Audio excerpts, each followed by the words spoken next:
ചേർന്നേണ് അല്ലെങ്കിൽ made for each other. ദൈവം യോജിപ്പിച്ച ഒരു ഹസ്ബൻഡും വൈഫും യോജിച്ച് ഒന്നായിട്ട് നമ്മളുടെ ദാമ്പത്യത്തിനെ കാണാൻ പറ്റുമ്പോഴാണ് ഇതിൻ്റെ അകത്തുള്ളൊരു ബ്യൂട്ടി വരുന്നത്.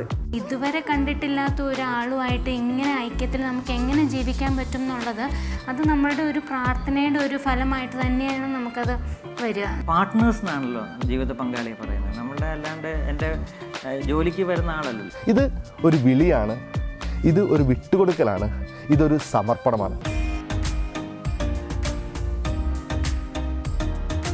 ഈ ഒരു ടോപ്പിക്കിനെ നമ്മളെ സഹായിക്കാനായിട്ട് നമ്മുടെ കൂടെ ഉള്ളത് പ്രദീപേട്ടനും ലീന ചേച്ചിയാണ്. അവർ 20 വർഷമായി അവരുടെ കല്യാണം കഴിഞ്ഞിട്ട്. So you know why we brought them here. So അവർക്ക് 8 മക്കളാണുള്ളത്. എറണാകുളത്ത് താമസിക്കുന്നു. വിശുദ്ധ വിദ്യയിലേക്ക് സ്വാഗതം. ഒപ്പം നമ്മളൊപ്പം ഉള്ളത് മേരി ആൻ്റിയാണ്. ഏഞ്ചൽ സാമി മിനിസ്ട്രിയിൽ വർക്ക് ചെയ്യുന്നു. അതോടൊപ്പം ഏഞ്ചൽ സാമി ഓഫീസിൽ ഒരുപാട് കോളുകളെ ഹാൻഡിൽ ചെയ്യുന്നുണ്ട്. പിന്നെ ഒപ്പം മാഗസിൻ്റെ എഡിറ്ററാണ്. തീർച്ചയായും. അപ്പോൾ മേരി ആൻ്റിയും വിശുദ്ധ വീതിയിലേക്ക് സ്വാഗതം ചെയ്യുന്നു. സോ നേരെ ടോപ്പിക്കിലേക്ക് പോവാണ്. ഈ ചേർന്ന എണ്ണ എന്ന് പറയുമ്പോൾ നമുക്ക് അങ്ങനെ ഒരു ചേർന്ന എണ്ണ കണ്ടുപിടിക്കാനായിട്ട് എന്തെങ്കിലും ഒരു കുറേ മാനദണ്ഡങ്ങളോ അല്ലെങ്കിൽ കുറച്ച് ക്യാരക്ടറിസ്റ്റിക്സോ അങ്ങനെ എന്തെങ്കിലും ഉണ്ടോ? പ്രദീപന് എന്താ തോന്നുന്നത്? എനിക്ക് തോന്നുന്നത് ഇന്നത്തെ കാലഘട്ടത്തിൽ പല വിവാഹങ്ങളും നമുക്കറിയാം, നമ്മുടെ നാട്ടിൽ നടക്കുന്ന വിവാഹങ്ങളെ രണ്ടായിട്ട് തിരിക്കാം.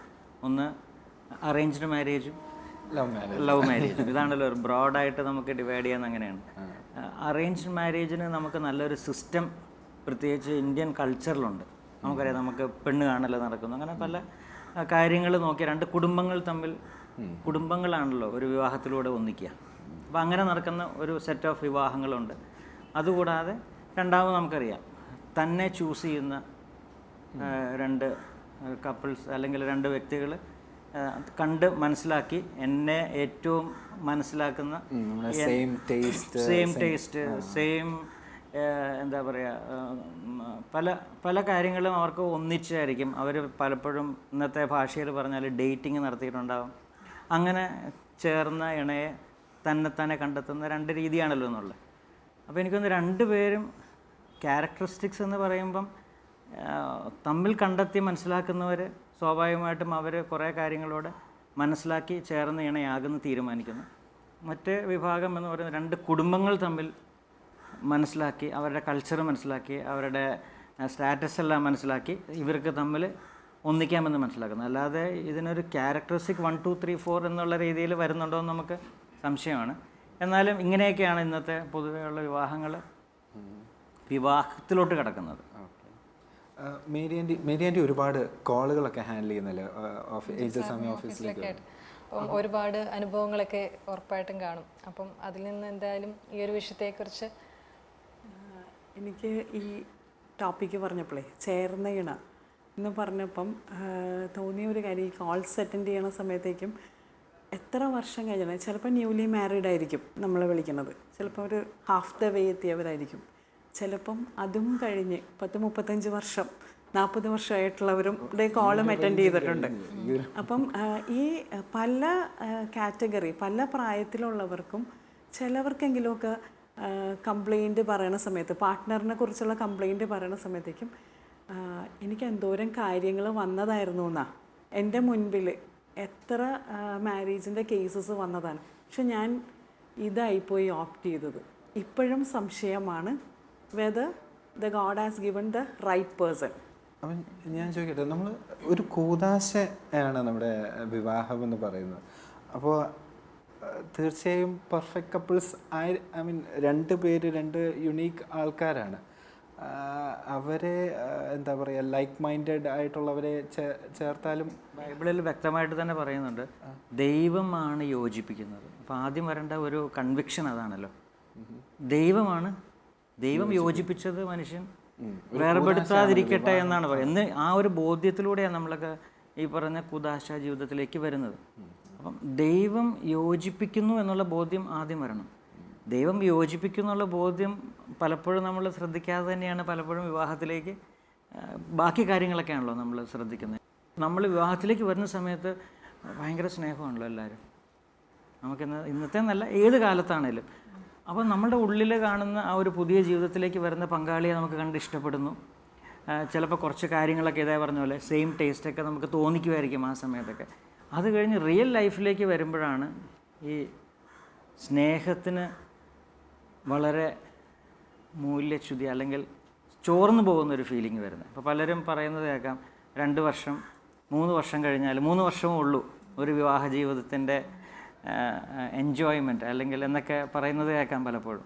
ഇപ്പം ചേട്ടൻ നേരത്തെ പറഞ്ഞ പോലെ തന്നെ, അതായത് നമുക്കറിയാം ലവ് മാരേജ് അല്ലെങ്കിൽ അറേഞ്ച്ഡ് മാരേജ്, ഇത് 2 കേസിലാണെങ്കിലും ഈ പറഞ്ഞ പോലെ ഇഷ്യൂസ് വരുന്നു. ആദ്യകാലങ്ങളിൽ മാത്രമേ ഈ പറഞ്ഞ പോലെ മധുരം എന്ന് പറയുന്ന ഒരു കൂടുതലും അല്ലെങ്കിൽ ഈ മിനിസ്ട്രി ലൈഫിലൊക്കെ കൂടുതലും നല്ല ഒരുപാട് ദമ്പതികൾ നിങ്ങളെപ്പോലുള്ളവരൊക്കെ ഇങ്ങനെ കണ്ടിട്ടുണ്ട്. പക്ഷെ സാധാരണ ഒരു ലൈഫ് എന്നുള്ളൊരു ജീവിച്ച് പോകുന്നവരെ സംബന്ധിച്ച് അല്ലാതെ മിനിസ്ട്രി ലൈഫിൽ മാത്രമല്ല കേട്ടോ, ഇപ്പോൾ സാധാരണ ഇപ്പോൾ മിനിസ്ട്രി ലൈഫിലുള്ളവർക്ക് പോലും ബുദ്ധിമുട്ടുകളില്ലേ ഫാമിലി ലൈഫിൽ? അത് ദൈവമാണ് നമ്മൾക്ക് തന്നൊരു ഗിഫ്റ്റാണെന്നുള്ളത്. ഉൽപ്പത്തിയുടെ പുസ്തകം 2-ാം അധ്യായം 18-ാം വാക്യത്തിൽ പറയുന്നത്, മനുഷ്യൻ ഏകനായിരിക്കുന്നത് നന്നല്ല, നിനക്ക് ചേർന്ന ഇണയെ തരും എന്നുള്ളത്. ആ ചേർന്നതാണ് ദൈവം തന്നെ ആ ഒരു ഗിഫ്റ്റ്. അത് ഒന്ന് ആ ഒരു നമ്മളുടെ അനുഭവത്തിൽ നിന്നാണ് നമുക്ക് മനസ്സിലാകണത്. കാരണം എൻ്റെ പാർട്ട്ണറിൻ്റെ കുറവുകൾ എനിക്ക് അത് നികത്താനായിട്ടുള്ള കഴിവുകൾ എനിക്ക് തന്നിട്ടുണ്ടാവും, അല്ലെങ്കിൽ എൻ്റെ കുറവുകൾ നികത്താനായിട്ടുള്ള കഴിവുകൾ എൻ്റെ പാർട്ട്ണറിന് നൽകിയിട്ടുണ്ടാകും എന്നുള്ളത്. ഇതാണ് ഈ ചേർന്ന ഇണയാകുന്നത്. നമ്മുടെ കുറവുകളെ ഫുൾഫിൽ ചെയ്യാനായിട്ട്. തീർച്ചയായിട്ടും അങ്ങനത്തെ അതിന് എനിക്ക് തോന്നുന്നില്ല, എനിക്ക് അതിനകത്ത് കുറച്ചുകൂടെ നമുക്ക് നമ്മൾ ഏറ്റവും കൂടുതൽ ഇപ്പോൾ എൻ്റെ കസിൻസാണ്, എന്നെക്കാട്ടിലും ചെറിയ കസിൻസ്, അവരിപ്പോൾ കല്യാണപ്രായമായി നിൽക്കുമ്പോൾ ഞാൻ അവരോട് പറയാറുണ്ട്, നിങ്ങളിപ്പം നല്ലോണം പ്രാർത്ഥിച്ചൊരുങ്ങേണ്ട ഒരു സമയമാണ്. നമ്മൾ ശരിക്കും ജപമാല ചൊല്ലി നമ്മളുടെ കൂടെ ചെയ്യുന്ന കാര്യങ്ങളുടെ ഒപ്പം തന്നെ നമ്മൾ പ്രാർത്ഥിച്ചൊരുങ്ങണം.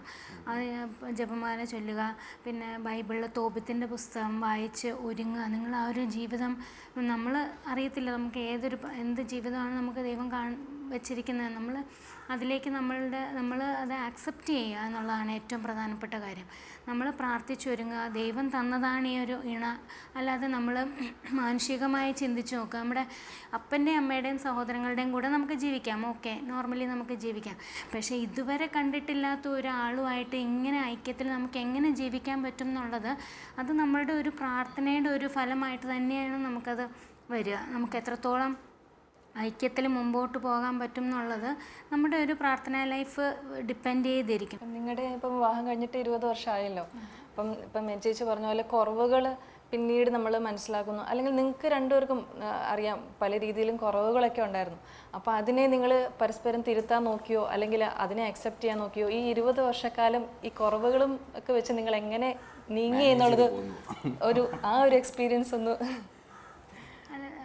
തീർച്ചയായിട്ടും നമ്മൾ ജീവിതത്തിൽ വഴക്കുകളും ഒക്കെ, സൗന്ദര്യപ്പണക്കങ്ങളും വഴക്കുകളും ഒക്കെ ഉണ്ടാകും. പക്ഷേ എപ്പോഴും ഞങ്ങളൊരു പോയിൻ്റ് തീരുമാനിച്ചത്, നമ്മൾ രാത്രിയിൽ ഉറങ്ങുന്നതിന് മുമ്പ് എന്തായാലും ഒരുമിച്ചിരുന്ന് പ്രാർത്ഥിച്ചിട്ടേ നമ്മൾ ഉറങ്ങുള്ളൂ. അതാ ഒരു തീരുമാനം എടുത്തത്. അപ്പോൾ അതിലൂടെ തന്നെ ദൈവത്തിൻ്റെ ഒത്തിരി കൃപ നമ്മുടെ ജീവിതത്തിലേക്ക് ഒഴുകി വരുന്നുണ്ട്. എനിക്കൊന്ന് അതിനകത്തൊന്ന് ആഡ് ചെയ്യാനായിട്ടുള്ളത്, ഞങ്ങളുടെ വിവാഹത്തിൻ്റെ അന്ന്, അതായത് ആദ്യ ദിവസങ്ങളിൽ രാത്രിയിൽ പോലും അതിനൊരു ഇനിഷ്യേറ്റീവ് ഒരാൾ എടുക്കുക എന്നുള്ളത് ഏറ്റവും പ്രധാനപ്പെട്ട. അപ്പോൾ ലീനയാണ് അതിന് ശരിക്കും പറഞ്ഞാൽ ഇനിഷ്യേറ്റീവ് എടുക്കുന്നത്. നമുക്ക് ബൈബിൾ വായിച്ച് തോബിത്തിൻ്റെ പുസ്തകമൊക്കെ വായിച്ചിട്ട് അതാണല്ലോ നമ്മുടെ ജീവിതം തുടങ്ങുന്ന ദിവസങ്ങളാണല്ലോ. പക്ഷേ എനിക്ക് ഇത്രയും 20 വർഷക്കാലത്തിനിടയിൽ എത്ര വഴക്ക് കൂടിയാലും എത്ര പ്രശ്നങ്ങളിലൂടെ പോകുന്നെങ്കിലും അവസാനം പ്രശ്നം തീരുന്നത് പ്രാർത്ഥിച്ചിട്ട് കിടക്കാം എന്നുള്ള ഒരു സ്റ്റേറ്റ്മെൻറ്റിലാണ്. അപ്പോൾ ആദ്യ കാലഘട്ടങ്ങളിൽ ചിലപ്പോൾ ഉള്ളിലും മുഴുവൻ സ്നേഹമായിരിക്കും കൊടുക്കാൻ. ഈ സ്നേഹം നമുക്ക് എവിടെയെങ്കിലും റിസീവ് ചെയ്യാതെ അങ്ങോട്ട് കൊടുക്കാൻ പറ്റില്ലല്ലോ. ദൈവം സ്നേഹമാണ്. ആ സ്നേഹം നമുക്ക് സ്വീകരിക്കാതെ നമ്മുടെ പങ്കാളിയെ സ്നേഹിക്കാൻ പറ്റില്ല. ഇപ്പം നമുക്കറിയാം 1 കൊറിന്തോസിലൊക്കെ പറയുന്ന സ്നേഹം ഒന്നും ഇന്ന് ലോകം കാണിച്ചു തരുന്ന സ്നേഹമല്ല. സ്നേഹമാണ് സർവോത്കൃഷ്ടം എന്ന് പറയുന്നതിലെ ഒരു സ്നേഹം പോലും ഇന്ന് ലോകം പ്രൊമോട്ട് ചെയ്യുന്ന അല്ലെങ്കിൽ കാണിച്ചു തരുന്ന സ്നേഹത്തിലില്ല. അപ്പോൾ ആ സ്നേഹം നമുക്ക് എവിടുന്ന് അതാണ് നമ്മളെ കുറവുകളാണ് മുഴുവൻ കാണിക്കുന്നത്. അപ്പോൾ ആ കുറവുകളെ മാറ്റണമെങ്കിൽ ദൈവത്തിൽ നിന്ന് സ്വീകരിക്കാതെ പറ്റില്ല. അതിനെനിക്കൊന്ന് എല്ലാ കുടുംബ ജീവിതത്തിലുള്ള, ഇപ്പം ഞങ്ങൾക്ക് അത് ഞങ്ങളുടെ ഒരു ക്രെഡിറ്റായിട്ടല്ല പറയുന്നത്, അതൊരു ദൈവ കൃപയായിട്ട് മാതാപിതാക്കളുടെ പ്രാർത്ഥനകളുടെ ഒരു പുണ്യമായിട്ട് നമുക്ക് കിട്ടിയെന്നേ നമുക്ക് പറയാൻ പറ്റുള്ളൂ. മേരിയാനി നേരത്തെ പറഞ്ഞല്ലോ, രണ്ട് ഡിഫറെൻറ്റ് ആൾക്കാരാണ്, പല ലൈഫ് ടേസ്റ്റ് എല്ലാം ഉള്ള രണ്ട് ഡിഫറെൻറ്റ് രീതിയിൽ ഡിഫറെൻറ്റ് ഫാമിലീസിൽ നിന്ന് വരുന്നവരാണ്. അപ്പോൾ ഇവർ എത്രത്തോളം ശ്രമിച്ചാലും ചിലത് ചിലപ്പോൾ ലൈക്ക് മൈൻഡഡ് ഉണ്ടായിരിക്കും, ചിലത് ഡിഫറെൻ്റ് ആയിരിക്കാം. അപ്പോൾ ഇങ്ങനെ ഓരോ പ്രശ്നങ്ങളൊക്കെ വരുമ്പോൾ എങ്ങനെ അവർക്കതൊന്ന് തരണം ചെയ്യാൻ പറ്റും, അല്ലെങ്കിൽ ഒന്ന് ഇത് നിങ്ങൾ രണ്ടല്ല ഒന്നാണെന്നാണ് പറയണത്. ഈ എപ്പോഴും നമ്മൾക്ക് പറ്റുന്ന ഒരു കാര്യം, രണ്ട് വ്യത്യസ്ത സാഹചര്യങ്ങളിലൂടെ വന്ന് വ്യത്യസ്ത മോൾഡിൻ്റെ അകത്ത് കൂടി നമ്മൾ വന്നു. നമ്മൾക്ക് തന്നേക്കുന്ന ഫോർമേഷൻ എല്ലാം ഡിഫറെൻ്റ് ആണ്. നമ്മൾക്ക് കിട്ടിയേക്കുന്ന രണ്ട് ബോധ്യങ്ങൾ വ്യത്യാസമാണ്, നമ്മളുടെ വാല്യൂസ് വ്യത്യാസമാണ്. അപ്പോൾ ഈ എത്ര ലൈക്ക് മൈൻഡഡ് എന്ന് പറഞ്ഞിട്ടുണ്ടെങ്കിലും ഈ കാലഘട്ടത്തിൽ ഞാൻ കേൾക്കുന്ന ഒരു കാര്യമുണ്ട്, ബോഡി സൈക്കിൾ. എൻ്റെ ബോഡി സൈക്കിൾ എനിക്ക് രാവിലെ എഴുന്നേക്കാൻ പറ്റില്ല. അപ്പോൾ എൻ്റെ ഹസ്ബൻഡിൻ്റെ ബോഡി സൈക്കിൾ രാവിലെ എഴുന്നേക്കണമെന്നാണ്, അല്ലെങ്കിൽ അത് തിരിച്ചു. അപ്പം ഒരാൾ രാവിലെ എഴുന്നേക്കുന്നു, ഒരാൾ വൈകി എഴുന്നേക്കുന്നു.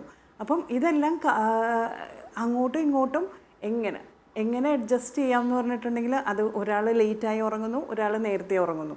ഇത് എൻ്റെ അതിനെല്ലാം എക്സ്ക്യൂസാണ്. ഇതെല്ലാം എൻ്റെ ബോഡി സൈക്കിൾ ഇങ്ങനെയാണ്, എനിക്ക് ഇത്രേ പറ്റുള്ളൂ, അങ്ങനത്തെ എക്സ്ക്യൂസസൊക്കെ എല്ലാം നമ്മൾക്ക് കേൾക്കാം. ഇതൊക്കെ പറയുമ്പോഴും നിങ്ങൾ രണ്ടല്ല ഒന്നാണെന്നുള്ളത്. ഇപ്പം നമ്മളൊരു തർക്കം ഉണ്ടാകുമ്പോഴത്തേക്കും നമ്മുടെ ഈഗോസ് ആയിരിക്കും വർക്ക് ചെയ്യണത്, നമുക്ക് വിട്ടുകൊടുക്കാൻ പറ്റാത്തത് ഇതൊക്കെ ആയിരിക്കും. പക്ഷേ ദൈവം യോജിപ്പിച്ച നമ്മൾ രണ്ടുപേരും, ഒരു ഹസ്ബൻഡും വൈഫും യോജിച്ച് ഒന്നാകുക എന്ന് പറയുമ്പോൾ നമുക്ക് ഒന്നായിട്ട് നമ്മുടെ കുടുംബത്തിന് അല്ലെങ്കിൽ നമ്മളുടെ ദാമ്പത്യത്തിനെ കാണാൻ പറ്റുമ്പോഴാണ് ഇതിൻ്റെ അകത്തുള്ളൊരു ബ്യൂട്ടി വരുന്നത്. കാരണം ഞാൻ എൻ്റെ പാർട്ട്ണറിൻ്റെ കുറവുകളെ ഞാൻ ആക്സെപ്റ്റ് ചെയ്യുകയും അത് സ്വീകരിച്ചതിന് ശേഷം അയാളെ പടുത്തുയർത്താനായിട്ട് പ്രോത്സാഹനത്തിലൂടെ എനിക്ക് എങ്ങനെ പറ്റും എന്നുള്ളത്. നമ്മളെപ്പോഴും സംഭവിക്കുന്ന ഒരു കാര്യം, നമ്മുടെ ഈഗോസ് എല്ലാം വർക്കൗട്ട് ചെയ്യുമ്പോൾ നമ്മൾ അടിച്ചമർത്താനാണ് നോക്കുന്നത്, മറ്റേ ആളെ താഴ്ത്താനായിട്ടാണ് നോക്കുന്നത്. നമ്മൾക്ക് ഈ ബോധ്യം ഉണ്ടെങ്കിൽ, നമ്മൾ ഒന്നാണെന്നുള്ള ബോധ്യം ഉണ്ടെങ്കിൽ, എന്നെ ആരെങ്കിലും ഒന്ന് പ്രോത്സാഹിപ്പിച്ചാൽ എങ്ങനെ എനിക്ക് ഊർജം കിട്ടും എൻ്റെ ഡേ ടു ഡേ കാര്യങ്ങൾ ചെയ്യാൻ, അല്ലെങ്കിൽ എൻ്റെ മനസ്സ് എങ്ങനെ അപ്ലിഫ്റ്റ് ആവുമോ അതേപോലെ എൻ്റെ പാർട്ട്ണറിനെ ഞാൻ എങ്ങനെ പ്രോത്സാഹിപ്പിക്കാം, ആളുടെ കുറവുകളിൽ നിന്ന് എങ്ങനെ എനിക്ക് കരകയറ്റം, അല്ലെങ്കിൽ ഒരു നല്ലൊരു കാര്യം ചെയ്യുമ്പം ആ ഒരു പ്രോത്സാഹനം കൊടുക്കുമ്പം നമ്മൾ ഒന്നിനെയാണ് പ്രോത്സാഹിപ്പിച്ചത്, നമ്മൾ ആ ഒരു ബിൽഡിംഗ് ആണ്, പടുത്തുയർത്തലാണ് സംഭവിക്കുന്നത്. അപ്പോൾ മേരി ആൻറ്റി ഇപ്പോൾ പറഞ്ഞൊരു പോയിന്റിനെ ബേസ് ചെയ്ത് ചോദിക്കുക, നിങ്ങളിലെങ്ങനെ ഇപ്പോൾ ഒരാൾക്ക് എന്തായാലും കുറവുകളുണ്ടായിരുന്നിരിക്കാം, അതെങ്ങനെ അക്സെപ്റ്റ് ചെയ്യാൻ സാധിച്ചു, അല്ലെങ്കിൽ അതുമായിട്ട് എങ്ങനെ പൊരുത്തപ്പെട്ടു പോയത് എങ്ങനെയാണ്? ഇപ്പോൾ ഞങ്ങളുടെ ലൈഫിലാണെങ്കിൽ എനിക്ക് ഭയങ്കര ടെൻഷനാണ്, എന്ത് കാര്യത്തിലാണെങ്കിലും എനിക്ക് ഭയങ്കര ടെൻഷനാണ്. അപ്പം ഞാൻ പല ടെൻഷൻസ് ഇങ്ങനെ ഷെയർ ചെയ്യുമ്പോൾ എപ്പോഴും ഹസ്ബൻഡ് പ്രദീപ് പറയുന്നത്, ലീന ഒന്നും വിഷമിക്കേണ്ട, ദൈവം അറിയാതെ നമ്മുടെ ജീവിതത്തിൽ ഒന്നും സംഭവിക്കുകയില്ല എന്ന് വളരെ ശാന്തതയോടെയാണ് പ്രശ്നങ്ങളൊക്കെ കൈകാര്യം ചെയ്യുന്നത്. എന്ത് കാര്യത്തിലാണെങ്കിലും എൻ്റെ ടെൻഷൻസ്, എൻ്റെ കുറവുകൾ നികത്താൻ ഉള്ള ഒരു കഴിവ് എൻ്റെ പാർട്ട്ണറിന് ദൈവം കൊടുത്തിട്ടുണ്ട്. അത് ഞങ്ങളുടെ ലൈഫിൽ അത് അനുഭവിച്ചിട്ടുണ്ട്.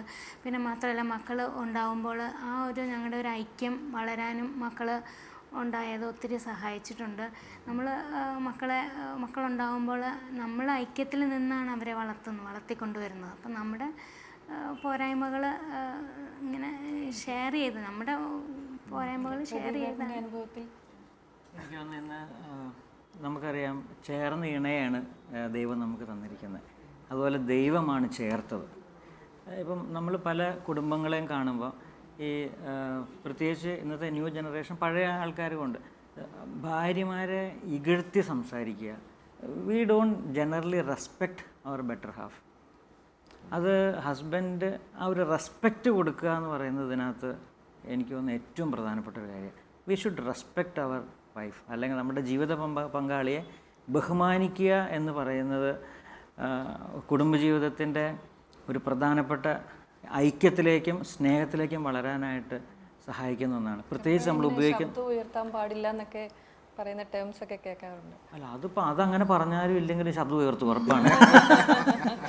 അത് നമുക്കൊരിക്കലും ഇപ്പോൾ വഴക്കിടുന്ന സമയത്ത് ചിലപ്പോൾ ശബ്ദമൊക്കെ ഉയർന്നെന്നിരിക്കും. പക്ഷേ നമ്മൾ ഉപയോഗിക്കുന്ന വാക്കുകൾ വളരെ പ്രധാനപ്പെട്ട, നമ്മളുടെ ജീവിത പങ്കാളിയെ റെസ്പെക്റ്റ് ചെയ്യുക. നമ്മളെപ്പോഴും വി ആർ പാർട്ട്നേഴ്സ് അല്ലേ, വി ആർ പാർട്ട്നേഴ്സ് എന്നാണല്ലോ ജീവിത പങ്കാളിയെ പറയുന്നത്. നമ്മളുടെ അല്ലാണ്ട് എൻ്റെ ജോലിക്ക് വരുന്ന ആളല്ലല്ലോ, വി ആർ പാർട്ട്നേഴ്സ്. അപ്പോൾ we should give that respect to our partner.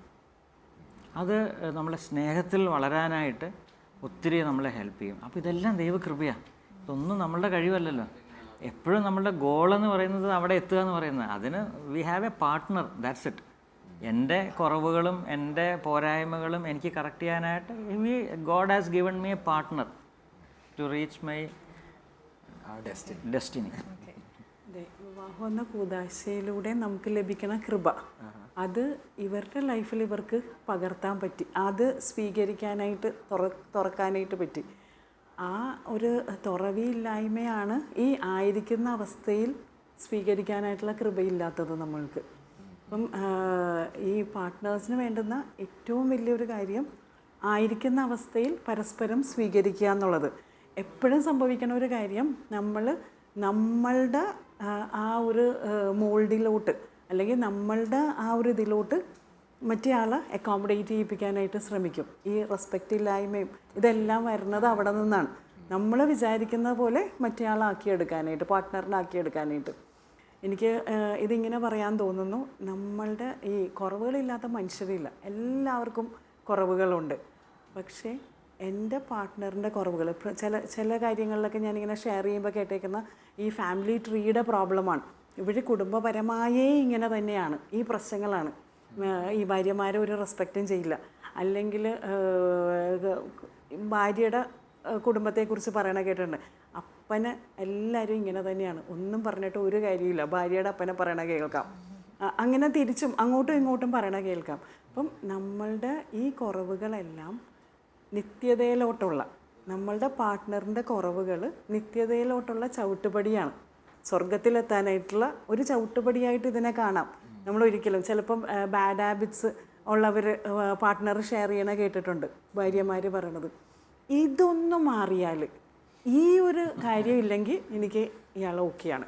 അല്ലെങ്കിൽ ഭാര്യയുടെ ഈ എപ്പോഴും കംപ്ലൈൻറ്റ് പറഞ്ഞുകൊണ്ടിരിക്കണം, പരാതി പറയണ സ്വഭാവം, ഇതില്ലെങ്കിൽ എനിക്ക് വലിയ പ്രശ്നമില്ലെന്ന്. അതാണ് സ്വർഗത്തിലെത്താനായിട്ട് ദൈവം ഈ കപ്പിൾസിന് കൊടുത്തേക്കുന്ന. ഓരോ കപ്പിളും ഭയങ്കര ഡിഫറെൻ്റ് ആണല്ലേ. ദൈവം ഓരോ കപ്പിളിനെ കുറിച്ചും ഉള്ള സ്വപ്നം വ്യത്യാസമാണ്. ഈ ദൈവത്തിൻ്റെ സ്വപ്നത്തിലോട്ട് നമ്മൾ ഉയരുക എന്നുള്ളതാണ്. നമ്മളുടെ പാർട്ട്ണറിനെ സ്വീകരിച്ചുകൊണ്ട് ആയിരിക്കുന്ന അവസ്ഥയിൽ, അതിന് ദൈവം തന്നേക്കുന്ന ഗിഫ്റ്റാണ് നമ്മളുടെ പാർട്ട്ണർ. ആദ്യം ഉണ്ടായിരുന്ന സ്നേഹത്തിലോട്ട്, ഈ ബോധ്യത്തിലോട്ട് വന്നാൽ ആദ്യം ഉണ്ടായിരുന്ന ആ ഒരു ഹണിമൂൺ ഇതിൽ എപ്പോഴും ജീവിക്കാൻ പറ്റും നമ്മൾക്ക്. അപ്പം നമ്മൾ ഒരുപാട് എക്സ്പീരിയൻസസും കാര്യങ്ങളും നമ്മൾ കേട്ടു. ഞാൻ ഓർക്കുമായിരുന്നു, ഞങ്ങൾ ഇതുപോലെ പലപ്പോഴും പിണങ്ങിയിട്ടൊക്കെ ഉണ്ട്. അപ്പോൾ ഒരു ദിവസം ഞാൻ ഓർക്കുവാണ്, എനിക്ക് കൂട്ടുകൂടാൻ പറ്റുന്നില്ല. അപ്പം ഞാനിങ്ങനെ ഈശോയോട് ഈ പറഞ്ഞ പോലെ പ്രാർത്ഥിക്കുക, എനിക്ക് എന്ത് ചെയ്യണം. അപ്പോൾ ഞാനിങ്ങനെ ദൈവകൃപ എന്ന് പറഞ്ഞ പോലെ തന്നെ ശരിക്കും ഞങ്ങൾ ഞങ്ങൾ തമ്മിലുള്ള അകലം ഇത്രേ ഉള്ളൂ, വളരെ ഈസിയാണെന്നുള്ള രീതിയിൽ ഞാൻ ഇങ്ങനെ കേൾക്കുന്നത്. അപ്പോൾ ഞാൻ പിന്നെ ചെന്ന് തോണ്ടി കൂട്ടുകൂടി. അപ്പോൾ പെട്ടെന്ന് തന്നെ ആ പിണക്കം തീർന്നു. അപ്പോൾ ഈ പറഞ്ഞ പോലെ ദൈവകൃപ ഉണ്ടെങ്കിൽ എല്ലാ രീതിയിലും പിണക്കങ്ങളുണ്ടായാലും അല്ലേ, കൂട്ടുകൂടണമെങ്കിലും ദൈവം നമ്മളെ സഹായിക്കട്ടെ എന്ന് പ്രാർത്ഥിക്കാം. അപ്പോൾ എന്തായാലും ഇനി ജെർണച്ചൻ ഈ വിഷയത്തിനെക്കുറിച്ച് എന്താണ് പറയാനുള്ളത് നമുക്ക് കേൾക്കാം.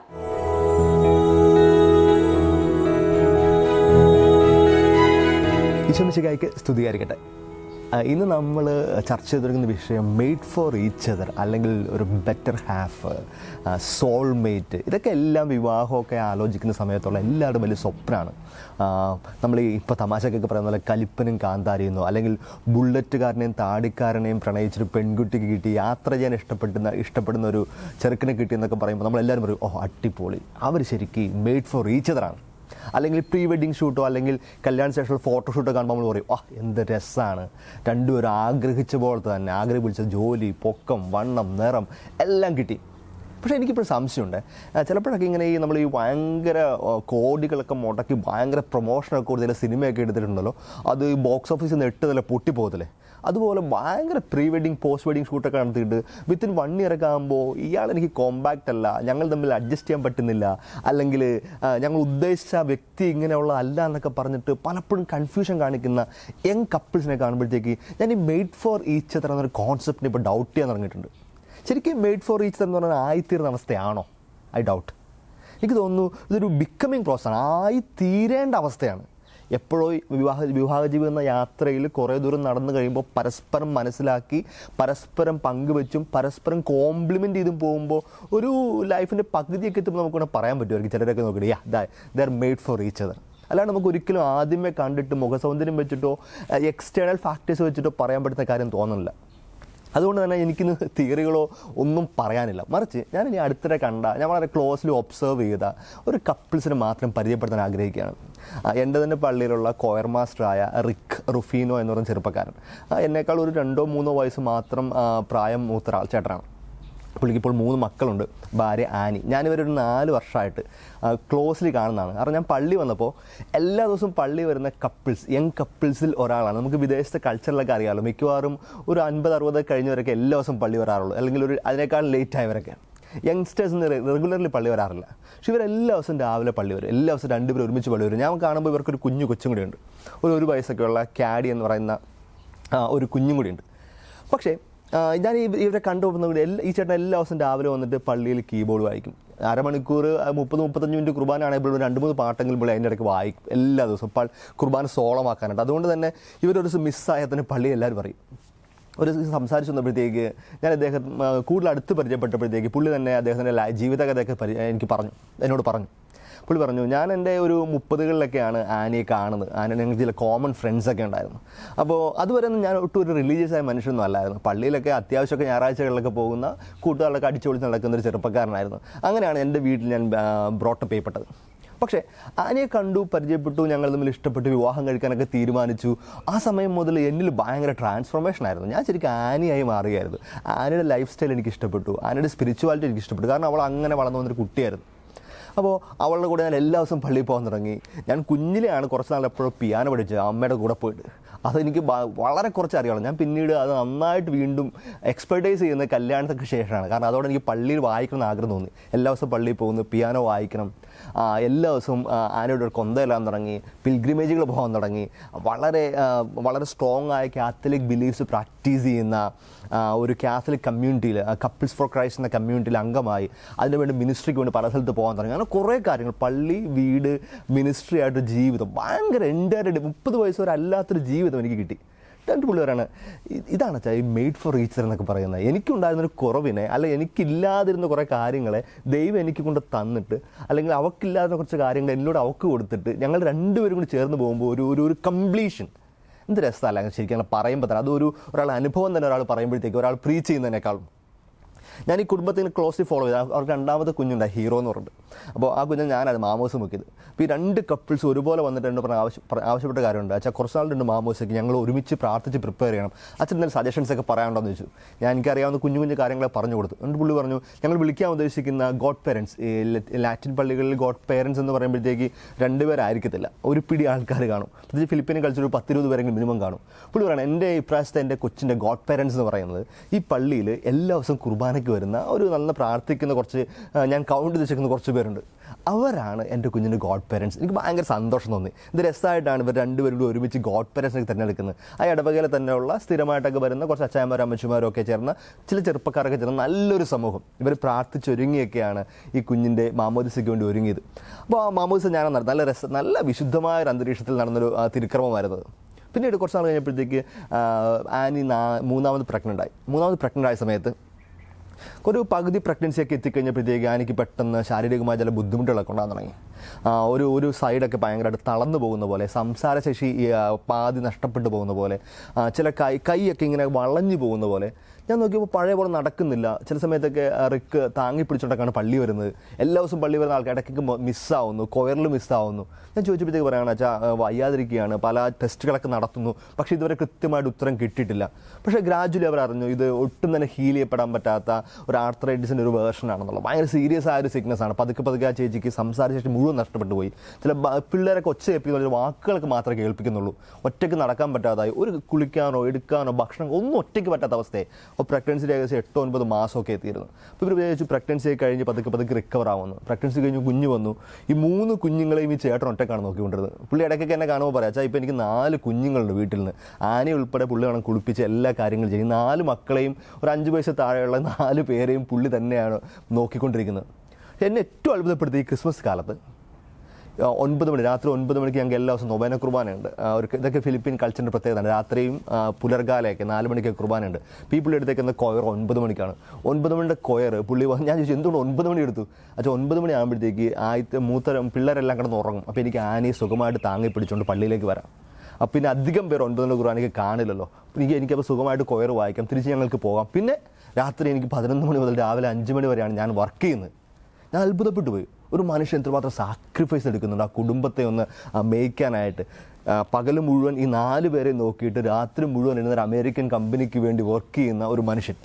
അപ്പോൾ എന്നിട്ട് ഈ കുർബാന കഴിയുമ്പോഴത്തേക്ക് ചിലപ്പോഴൊക്കെ ഈ ചേച്ചിനെ പിടിച്ചുകൊണ്ട് കൊച്ചു കുഞ്ഞിനെ എടുക്കുന്ന പോലെ കൈകളിലെടുത്തുകൊണ്ട് കാറിലേക്ക് വെക്കുന്നു.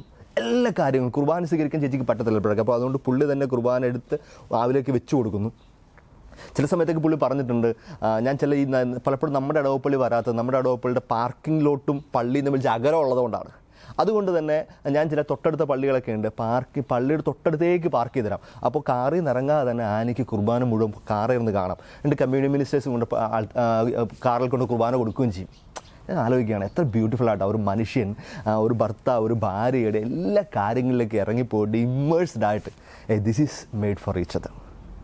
പ്രിയപ്പെട്ടവരായി, മെയ്ഡ് ഫോർ ഈച്ച് എന്ന് പറഞ്ഞാൽ പരസ്പരം മനസ്സിലാകലും കുഞ്ഞു കാര്യങ്ങളിൽ പോലും അണ്ടർസ്റ്റാൻഡിങ്ങും ആ ഒരു എൻ്റെ ജീവിത പങ്കാളിയുടെ എല്ലാ കുറവുകളെയും മറച്ചു പിടിക്കാൻ പറ്റുന്ന ഒരു ജീവിതചര്യ ഉണ്ടാക്കിയെടുക്കലും ഒരുമിച്ച് കരം പിടിച്ചുകൊണ്ട് ഒന്ന് ചേർന്ന് ദൈവരാജ്യത്തിൻ്റെക്കുള്ള യാത്രയിൽ പങ്കെടുക്കലുമാണ്. ഞാൻ പണ്ട് വേറൊരു എപ്പിസോഡിൽ പറഞ്ഞ വേറൊരു കപ്പിൾസുണ്ട് എൻ്റെ പള്ളിയിൽ തന്നെയുള്ള.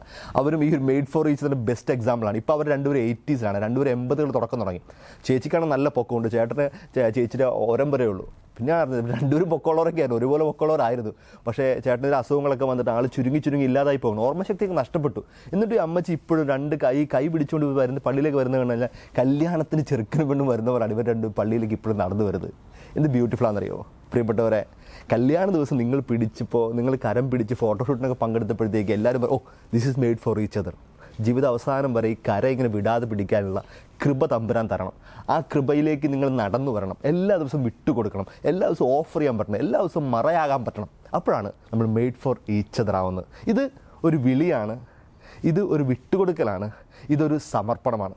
വിവാഹ ജീവിതത്തിൻ്റെ ഒരു പൂർണ്ണതയാണ് is made for each other. ആ സ്വർഗം നമുക്ക് തരുന്ന കൃപ കൂടിയാണ്. നമുക്കൊരു നിമിഷം ആ ഒരു കൃപയ്ക്ക് വേണ്ടി പ്രാർത്ഥിക്കാം കേട്ടോ.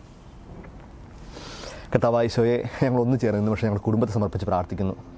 ദമ്പതികളൊക്കെ ഒന്ന് കരങ്ങളൊന്ന് ചേർത്ത് പിടിച്ച്, പ്രത്യേകിച്ച് നിങ്ങൾ ആ വിവാഹ വാഗ്ദാന സമയത്ത് നിങ്ങളുടെ കരം ചേർത്ത് പിടിച്ച് ഇന്നു മുതൽ മരണം വരെ എന്ന് വലിയ പ്രാർത്ഥനയൊക്കെ ഉണ്ടല്ലോ, അതൊന്ന് മനസ്സിൽ ഉരുവിട്ടെ ഈ നിശബ്ദതയിൽ. കർത്താവേ, അന്ന് പരസ്പരം കൊടുക്കാമെന്നും പരസ്പരം വളർത്താമെന്നും പരസ്പരം താങ്ങായിക്കൊള്ളാമെന്നൊക്കെ നിൻ്റെ മുമ്പിൽ വെച്ച് തിരുവചനത്തെ സാക്ഷിയാക്കി പരിശുദ്ധ കുർബാനയിൽ ഞങ്ങൾ വാഗ്ദാനം ചെയ്തതാണ്. പലപ്പോഴും ഞങ്ങൾ തോറ്റുപോയിട്ടുണ്ട്, പലപ്പോഴും ഞങ്ങളുടെ ഈഗോ ക്ലാഷായിട്ടുണ്ട്, വിട്ടുകൊടുക്കാൻ പറ്റിയിട്ടില്ല, പരസ്പരം വളർത്താൻ പറ്റിയിട്ടില്ല, തളർത്തിയിട്ടേ ഉള്ളൂ. ഈശോയെ, മാപ്പ് പറഞ്ഞ് ഞങ്ങൾ പ്രാർത്ഥിക്കുന്നു. തമ്പുരാനെ, നീ എനിക്ക് തന്ന ഏറ്റവും വലിയ സമ്മാനമാണ് എൻ്റെ ഭാര്യ, എൻ്റെ ഭർത്താവ്. അന്ന് എനിക്ക് തന്നത് ഞങ്ങൾ ഒരുമിച്ച് സ്വർഗ്ഗരാജ്യത്തിലേക്ക് നടക്കാൻ വേണ്ടിയാണ്. അന്തിമ ദിവസം നീ ചോദിക്കുന്ന ചോദ്യം അത് തന്നെയായിരിക്കും, നിൻ്റെ ഭാര്യ എവിടെ, നിൻ്റെ ഭർത്താവ് എവിടെ? കർത്താവേ, ഈ കരം എപ്പോഴും പിടിക്കാൻ, മുറുക്കെ പിടിക്കാൻ, പ്രത്യേകിച്ച് ഒരാളുടെ കരം അയഞ്ഞു തുടങ്ങുമ്പോൾ മറ്റേ കരം ചേർത്ത് പിടിച്ച് കൂടുതൽ ശക്തിയോടെ നടക്കാൻ, ഒരാളുടെ കാൽമുട്ടുകൾ തളർന്നു തുടങ്ങുമ്പോൾ കൂടുതൽ മുട്ടുകുത്താൻ, ഒരാളുടെ കരം താഴ്ന്നു പോകുമ്പോൾ മറ്റൊരാളുടെ കരം 2 കരം ഉയർത്തിപ്പിടിച്ച് പ്രാർത്ഥിക്കാനൊക്കെയുള്ള വലിയ കൃപ തരണമേ ഈശോയെ. പ്രത്യേകിച്ച് എന്തെങ്കിലും മിസ്അണ്ടർസ്റ്റാൻഡിങ്ങോ മുറിവുകളോ ഒക്കെ കഴിഞ്ഞു പോയ കാര്യങ്ങൾ ഉണ്ടായിട്ടുണ്ടെങ്കിൽ ഈശോയെ ക്ഷമിക്കണമെന്ന് പ്രാർത്ഥിക്കുന്നു, മാപ്പ് തരണമെന്ന് പ്രാർത്ഥിക്കുന്നു. ഞങ്ങൾ പരസ്പരം കൂടുതൽ മനസ്സിലാക്കാനും കൂടുതൽ വളർത്താനും കൃപ തരണമെന്ന് പ്രാർത്ഥിക്കുന്നു. എന്നിട്ട് പരിശുദ്ധാത്മാവിനെ അയച്ച് ഞങ്ങളെ സഹായിക്കണമേ. അമ്മേ മാതാവേ, വിശുദ്ധ ഔസേപ്പിതാവേ, ഒരുമിച്ച് യാത്ര ചെയ്യാനുള്ള വലിയ കൃപയ്ക്ക് വേണ്ടി പ്രാർത്ഥിക്കണമേ.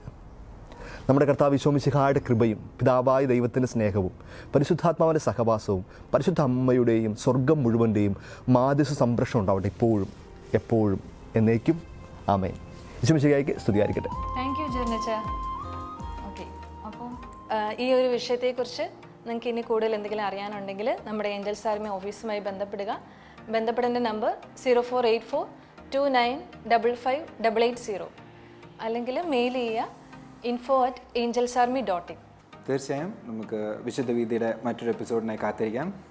അപ്പോൾ thank you Mary aunty, thank U.